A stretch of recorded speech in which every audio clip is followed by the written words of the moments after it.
अरे वाह के सभी सदस्यों को नमस्कार। 17 तारीख का वीडियो को आगे ले जाते हुए जो मैंने जिक्र किया था, पहला memorandum prime minister Narendra Modi को हम दिए थे 15 सितंबर 2014 यानी 10 साल पहले।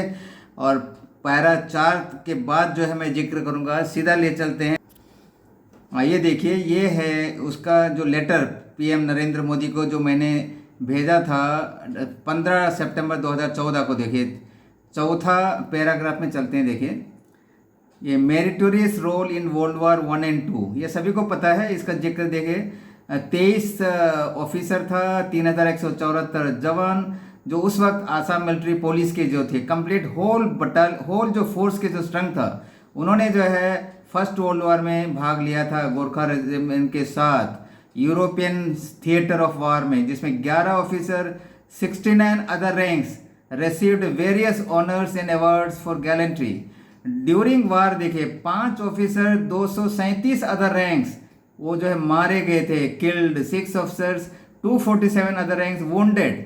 इसका मतलब ये देखिए, that is in earning the title of Assam Rifles the personnel of Assam military police had to pay a heavy prize. बहुत बड़ा कीमत देना पड़ा था आसाम राइफल नाम पाने के लिए।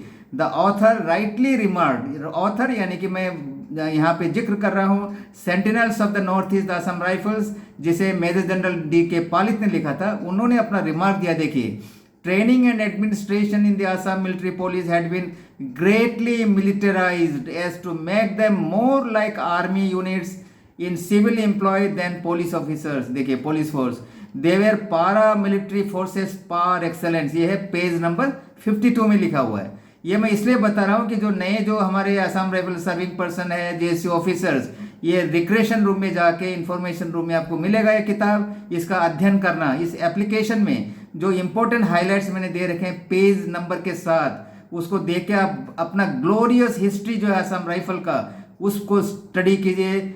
इसमें देखिए द सेकेंड वर्ल्ड वॉर भी देखिए, Assam Rifles taking part as V force के बन के जो है पार्टिसिपेट किया था, जिसका जो फाइटिंग एलिमेंट्स जो था वो था इस हमारे आसाम राइफल के। पेज नंबर 107 में लिखा हुआ है, the Assam rifles were wholly brought under operational control of the Indian army. देखिए 25 जून 1942 को लाया था, कंप्लीट ऑपरेशनल कंट्रोल आर्मी के अंदर आया था आसाम राइफल का। And the force was made subject to army act, page number 111 में लिखा हुआ है। देखिए, तो ये एप्लीकेशन जो है, ये भी जो मेमोरेंडम जो मैं इसमें अपलोड करूंगा हमारे वेबसाइट में, तब आप लोग डाउनलोड करके देखिएगा। पेज नंबर ये जो पारा 5 में देखो, AR the victims of misjudgement का शिकार हुआ था आसाम राइफल्स। या पढ़िए, पूरा पढ़ने से काफ़ी टाइम लगेगा, 11 पेज का एप्लीकेशन है ये। ये बहुत इंपॉर्टेंट है। देखिए पैरा 6 में, the first Indian governors initiative for AR welfare. शायद आप लोगों को ध्यान नहीं होगा, पहला जो गवर्नर था असम का जो इंडिपेंडेंट होने के बाद, वो उनका नाम था sir Akbar Hydari. was in favor of introducing military rank in Assam Rifle as commandant and assistant commandant was confusing। वो मिलिट्री जो रैंक है वो असम राइफल में लाना चाहता था। कौन? ये जो हमारा पहला जो असम का गवर्नर था sir Akbar Hydari. He made correspondence in support of Assam rifle with the then prime minister Jawaharlal Nehru से करस्पॉन्डेंस वगैरह किया था। ये पेज 171 में लिखा हुआ है। देखिए, on his insistence the force was separated from Assam police and brought under an inspector general of Assam rifles, an army officer in September 1947। अगस्त को हम आज़ाद होता है भारत। इन सितंबर में क्या होता है कि पहले था आसाम पुलिस के अंदर में था, देखिए आसाम राइफल, उसको जो एक इंडिपेंडेंट आर्मी ऑफिसर जो IGR के रैंक में, जो सिद्धिमान राय आपको पता है, उसको लाया था सितंबर 1947 में। And at the same time force was taken over by the foreign ministry of for all purposes. आप सभी को पता होना चाहिए 1947 से 1965 तक आसाम राइफल का एडमिनिस्ट्रेटिव कंट्रोल किसके हाथ था? फॉरेन मिनिस्ट्री, क्योंकि उस वक्त जो नेफा था, नॉर्थ ईस्ट फ्रंटियर एजेंसी, उनका लुक आफ्टर कौन करता था? Foreign ministry. तो नेचुरली असम राइफल्स का भी क्या है? एडमिनिस्ट्रेटिव कंट्रोल फॉरेन मिनिस्ट्री के साथ था। It was only at the initiative of the governor that in 1949 new pay code for Assam Rifle was sanctioned। ये जो हैदर अली सर का जो हमने बात किया था, उन्हीं के इनिशिएटिव से 1949 में असम राइफल को भी जो आर्मी की तरह जो पे स्केल में लाया गया था। देखिए in the army in World War 1 and 2 में असम राइफल के लोग भी पार्टिसिपेट किया था। इसी बेस में आर्मी के साथ असम राइफल का पे कोड भी जारी किया था and prove there worth in active operation. Disparity in the pay and ration scales in the Assam Rifle and the Army appeared unjustified, क्योंकि जो भी disparity था वो unjustified था. Along with the new pay code could still not compare favorably with that of the Army. ये new code लाने के बावजूद भी आर्मी के साथ जो है काफ़ी कंपेरेबल नहीं था, यानी कि डिस्क्रिमिनेशन तब भी होता था. It was great improvement on the existing one. जो भी था उस वक्त उसके ऊपर जो काफ़ी इम्प्रूवमेंट था. और देखिए along with pay code army scales of rations with some modification were also introduce. देखिए आर्मी का पे स्केल जो राशन पे स्केल के साथ राशन भी जो इंट्रोड्यूस किया गया था. अनफॉर्चुनेटली देखिए sir Akbar Hyder did not live to bring upon more improvement in Assam Rifle. He died of heart failure in December 1948 में उसका डेथ हो जाता है. ये पेज 178 में है. जब ये एप्लीकेशन अपलोड हो जाएगा वेबसाइट में तो आप लोग देखिएगा, बुक पढ़ो, क्योंकि अगर ये जिंदा रहता अकबर हैदर अली, क्योंकि जवाहरलाल नेहरू के साथ जो उस वक्त काफ़ी करस्पॉन्डेंस करता था, जो इस बुक में उस टेक्स्ट भी मौजूद है करस्पॉन्डेंस का. इनका जो लेटर लिखना, जवाहरलाल नेहरू ने जवाब देना, वो सब वो जो है आपको इस बुक में मिलेगा. और साथ में the governor lauds their action to Assam. Earthquake हुआ था देखिए 1950 में असम में, तब भी असम राइफल के लोगों ने काफ़ी मदद किया था ये जो सिविलियंस पॉपुलेशन का. और ये सब है देखिए toughest working condition yet under paid. यानी कि ये जो एप्लीकेशन है पढ़ने में काफ़ी टाइम लगेगा. मैंने 10 मिनट के अंदर में ये ख़त्म करना है. फोरफ्रंट इन चाइनीज एग्रेशन 62 का है देखिए. और मेजो इंसर्जेंसी में भी आर्मी के साथ काम किया था असम राइफल. और ये स्टडी ग्रुप जो हुआ था 1969 में, जो असम राइफल का स्टडी करके रिपोर्ट दिया था. और ये है erosion of status under MHA में, जो हमारा स्टेटस बहुत ही खराब हुआ था. तो मैंने एक RTI किया था, उनसे मैंने एक कंपेरेटिव स्टेटमेंट मांगा था 5 फिनेंशियल ईयर में जो ये बजट एलोकेशन होता है असम राइफल, BSF सभी का. तो BSF के साथ मैंने कंपेयर किया था, जो कि काफ़ी ज़्यादा था BSF का. देखिए बजट जब 1599 हमारा था तो उनका था 4400, क्योंकि ये एडमिनिस्ट्रेशन ऑपरेशन कंट्रोल BSF का MHA के साथ है. AR अंडर CPO 4 सेंट्रल पे कमीशन के बाद देखिए वो अनजस्टिफाइड था, उसके बारे में लिखा था.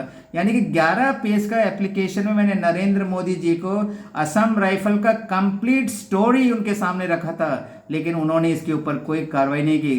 कहने का मतलब देखिए इतने सारे अवार्ड थे, defence awards and decoration for the Assam rifle since 1947 के बाद का है. अशोक चक्र 4, कीर्ति चक्र 34, परम विशिष्ट सेवा मेडल 8, अति विशिष्ट. ये जो है देखिए अवार्ड्स का गिनती है. Doctrine of equal pay for equal work thwarted, जो 3rd सेंट्रल पे कमीशन के बाद जो हुआ देखिए. उसके बाद 4th सेंट्रल पे CPO रखा गया. CPO replace by CAPF, AR remained as CPMF, paramilitary हुआ. Dual control and obstacle to their welfare. देखिए ह्यूमिलिएशन टू द एक्सट्रीम. ये जो है जो भी कारण होता है जो कि MHA के साथ हो रहा है, हमारा XCA का कुछ नहीं है, और ना ही CHS ना ही ECHS था उस वक्त. देखिए ये सब कुछ मैंने डिटेल में एप्लीकेशन लिखा था मोदी जी को. Pay allowances and pension to SFF at par with in नाम. SFF और असम राइफल को पारामिलिट्री बोलता था, लेकिन SFF को पूरा आर्मी का बेनिफिट दिया था, असम राइफल को नहीं दिया इन्होंने. उसके बारे में द टेलीग्राफ न्यूज़ में जो आया था कि असम राइफल आर्मी होने जा रहा है, तो कंक्लूजन में मैंने लिखा था देखिए the Assam rifles has apparently become a victim of dual control with neither of the ministries MOD and MHA coming forward to take full responsibilities of the force. ना ही MHA ना ही MOD आगे आता है हमारा वेलफेयर देखने के लिए because of this dual control. ये बहुत बड़ा एक विक्टिम है, विक्टिमाइजेशन हो रहा है. Your critical remark on the functioning of the government which you candidly revealed in your Independence Day address to the nation और द रेड फोर्ट और जो भी है 15 अगस्त को ये नरेंद्र मोदी जी ने कहा था, has its role to play for the present न घर का न घाट का सिचुएशन ऑफ द फोर्स.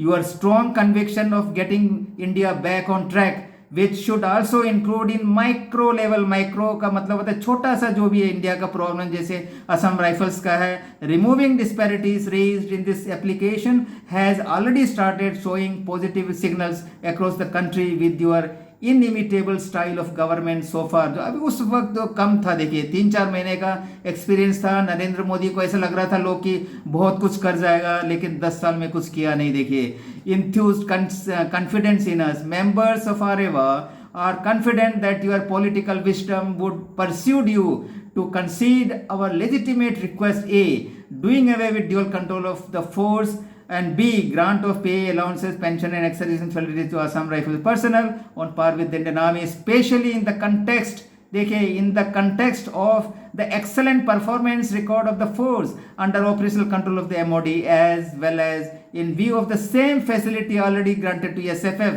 जो असम राइफल के साथ है। लेकिन असम राइफल के साथ कितना छोटा सा फौज है, देखो, a paramilitary force which is 127 year younger than the Assam rifles, जो 137 साल छोटा है।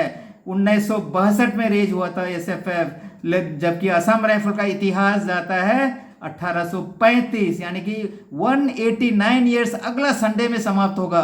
190 साल होगा इतना पुराना फौज जिसके ऊपर, लेकिन हमारे नरेंद्र मोदी जी ने कुछ सुना नहीं। ये देखिए 15 सितंबर 2014 का लेटर है मेरा, साइन देखिए वी तुलसी नायर, और एक कॉपीज मैंने दिया था। डिफेंस मिनिस्टर अरुण जेटली था उस वक्त, राजनाथ सिंह होम मिनिस्टर था, देखिए अजीत कुमार सेठ IAS जो कैबिनेट सेक्रेटरी को मैंने दिया था कॉपी। ये सब रजिस्टर्ड लेटर का डिटेल है, देखिए।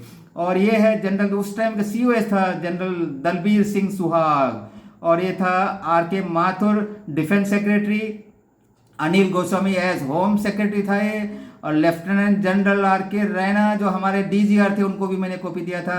7th पे कमीशन के चेयरमैन को भी मैंने दिया था, और एक अलग सा मेमो भी दिया था 7th पे कमीशन को, वार्प का सेक्रेटरी को दिया था, और डायरेक्टर RSA को भी दिया था। देखिए ये सब उसका जो है एनेक्श्योर है, जो ये सेंटिनल्स का ये वगैरह सब मैंने लगा रखा है, देखिए। तो ये जो कहने का मतलब ये है कि कहने का मतलब यह है कि जो पहला 10 साल पहले हमने दिया था ये मेमोरेंडम, और मोदी जी केवल मुंह से बोला लेकिन कुछ काम किया नहीं। 10 साल में हमने 35 मीटिंग किए थे, देखिए। कोर्ट में जाने से पहले 27 मीटिंग समाप्त हुआ था। कोर्ट में केस है, अभी सब जुडाइस है, तो अभी इलेक्शन का डेट भी डिक्लेयर हो चुका है। तीसरी बार प्रधानमंत्री बनने जा रहे हैं मोदी जी, लेकिन असम राइफल का प्रॉब्लम जैसे के तैसे है। जो हमको फैसिलिटी मिला है कोर्ट के द्वारा मिला है, ECHS वगैरह है, CSD के लिए भी हमने काफ़ी प्रयत्न किया था। तो आज काफ़ी समय हो गया है, तो अगला जो वीडियो होगा, देखिए, मैं एक आसाम राइफल में कमांडेंट के तौर पे सर्विस किया हुआ lieutenant colonel AK Sharma ji का एक आर्टिकल है 5-6 पेज का, उसमें सजेशन भी दिया था, देखिए असम राइफल्स को क्या करना चाहिए सरकार, उसके ऊपर मैं प्रकाश डालूंगा। आज के लिए इतना ही, thank you very much, good bye.